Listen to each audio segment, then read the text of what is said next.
6180 The Moon is an interesting game. In fact, more than anything else, it feels like an art piece. Now don't get me wrong, there's a puzzle game here, and a reasonable one at that. But underlying is an artistic and thematic story and presentation that is enjoyable, suited for those who want those type of experience out of their games. This game is not for everyone.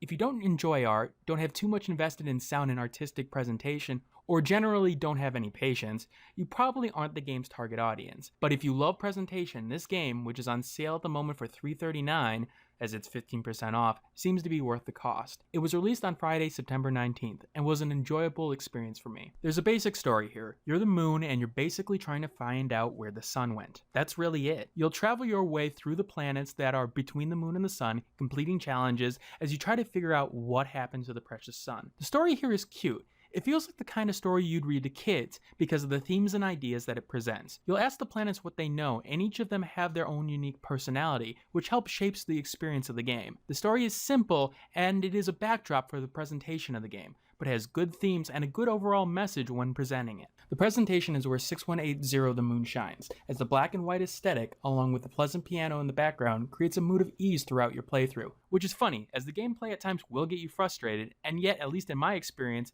after listening to the music and watching the screen itself, you'll wonder why you were frustrated in the first place. Animation is fluid. Okay, it's a ball on the screen, it's not that difficult, and the environment always stands out, meaning there's never any hidden surprises that you don't see. The sound design also accompanies the direction of the game. Hitting bouncing blocks gives a musical reaction, and the background music is a calming and uplifting melody that makes you sit back and relax while enjoying the rest of the game.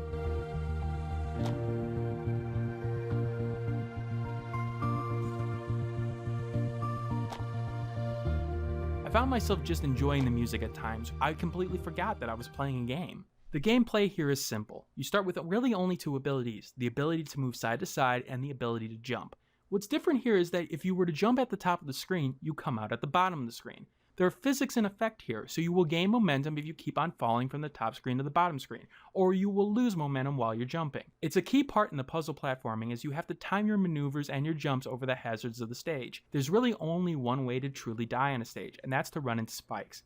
Basically, Mega Man would hate this world. There are checkpoints along the way via the white blocks that you can run over, and they will be appreciated as you attempt several times to figure out the way of defeating the level. There are multiple ways of defeating it, but some are more obvious than others. The puzzles here aren't too hard, but may take a couple of attempts in figuring out the best way of going about them.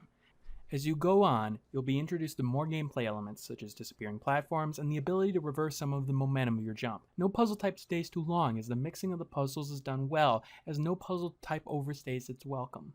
Controls respond well, but it has a strange habit at times when spawning on a checkpoint to automatically jump.